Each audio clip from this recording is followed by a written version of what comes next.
Would you like to know how I made these awesome looking Lego LED candles or lanterns to use in MOCs or dioramas? Well, look no further.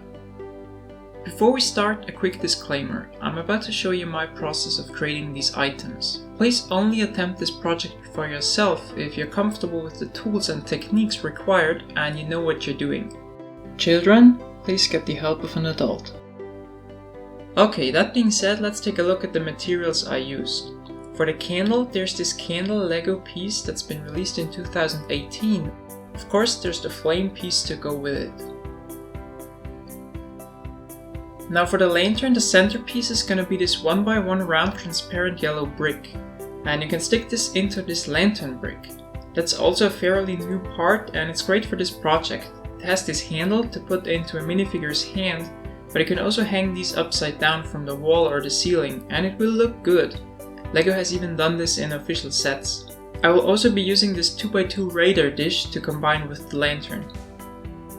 Another option for a cool looking Lego lantern is to get another radar dish and directly put it onto the yellow brick. And I also really like the look of this. The tip of this harpoon piece will complete the second lantern. Then we need some LEDs. I use yellow and white and I use 3mm LED for the candle and 5mm LEDs for the lanterns. Some wire. Mine was rather stiff and some softer and thinner wire might have made things easier. Some heat shrink tubes. Some drills with various diameters. And to test and power the LEDs, a 5V power supply and a 150 ohms resistor, or any one that is appropriate for the LEDs. I started with the candle and put it into a vise, the top facing up with some paper towel to protect it. I then took a 2.5mm drill and drilled right through it. I strongly advise against using power tools for this, a small hand drill was all I needed and much safer. I then switched to the 3mm drill and also drilled all the way through.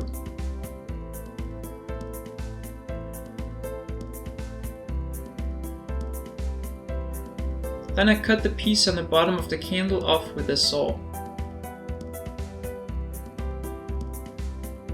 Next I put it into the vise with the bottom facing upwards and switched to the 3.5mm drill. Now I did not want to drill all the way through, which was the reason I put it upside down, but I still did. And as a consequence I had to super glue the flame into place as the top of the candle was no wider than the bottom of the flame. But overall it wasn't a big deal. While I had the drill in hand, I also tried using a 5mm drill on the transparent yellow brick so that the LED would slide in easier. As expected, this scratched the inside of the brick and I didn't even end up using this piece, but the LED would have fit in easier.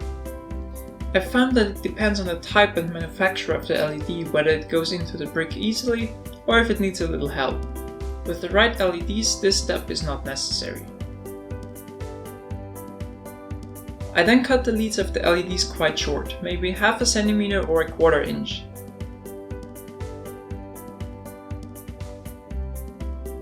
This made it hard to wrap the wire around them, but I wanted the non-flexible part of the finished piece to be as short as possible. I cut off some wire to solder to the LEDs like so. As I said, my wire was pretty thick and sturdy, which was not great for this project. But I made it work and managed to solder, although not very expertly, the wires to the leads. I tested the LEDs to make sure they still worked and I had not produced any shorts. Then I got some heat shrink tube, the smallest diameter I could find, and cut it to about 1.5 to 2 cm or 3/4 of an inch. I put the heat shrink on one of the wires, pushing it all the way to the top to prevent any shorts. I also would never leave this unattended in general in case something did go wrong somewhere.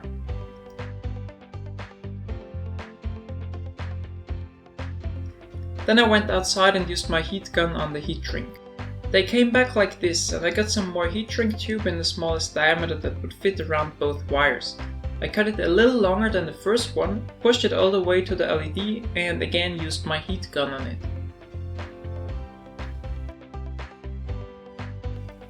Then I checked if the 3mm LED fit into the candle, and it didn't. So I had to remove the heat shrink and redo the soldering until the 3mm LED fit nicely into the candle. The candle was also what I proceeded with, cutting off the little pin on the bottom of the flame while holding it in place with some tweezers to avoid cutting myself if I slipped. Then I superglued the flame in place, as I'd made the mistake of drilling all the way through with the 3.5mm drill. Then all that was left to do was to put the 3mm LED into the candle. It fit snugly and I didn't even have to use any glue. Then I powered it up.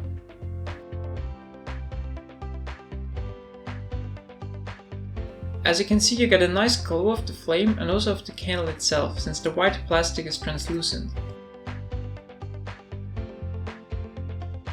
Here's an example of the candle in action. It's actually the one I built before this video to test it out, but they are very similar. The 3mm LED does not give off a lot of light, but in the darkness it looks really cool, and I got a few nice shots by playing with the exposure. Now on to the lanterns. I put the yellow 5mm LED into the transparent yellow brick and into the lantern piece.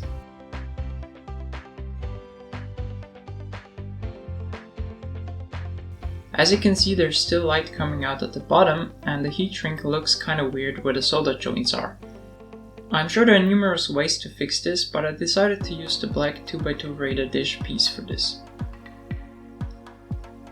To fit the dish on, I needed to drill a larger hole. I fixed it onto this fret saw table with 2 clamps and used a 5mm drill on it. As you can see, it still didn't fit on the bottom part of the LED, which is the widest part of an LED. So back to the fret saw table. This time I used little pieces of cardboard to avoid damage on the brick from the clamps. I switched my drill for a 5.5mm one and drilled through.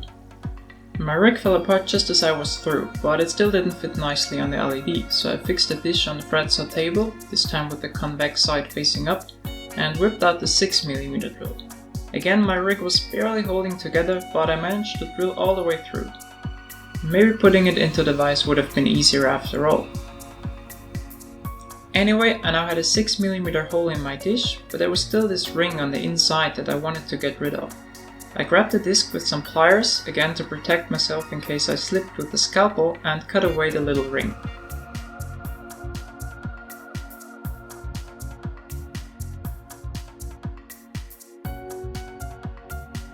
Now the dish fits snugly on the lantern, but from the top there was still some part of the LED showing. Since I decided not to put anything else around the heat shrink, I just painted the bottom of the LED and the heat shrink itself with black acrylic paint. I thinned the paint like I usually do, but I quickly realized that it flowed between the LED and the transparent yellow brick, and so I stopped thinning it. Fortunately, it was not too bad. Before gluing the lantern together, I decided that I did want to get rid of the minifigure handle, so I carefully cut it off, keeping the lantern in place with a pair of pliers. Then I glued the disc on and lit the lantern up. As you can see, there's still some light shining through, so I gave it another paint job and made sure to also cover up the part where I cut off the handle. There was still a small gap on top where light shone through, and I could have filled it somehow, but I was okay with this. I ended up using the lantern from a Diagon Alley book nook, inspired by the amazing Martina over at Nerdforge that I'm currently creating. The project itself is a work in progress, but I really like the look of the lantern in that non-LEGO environment.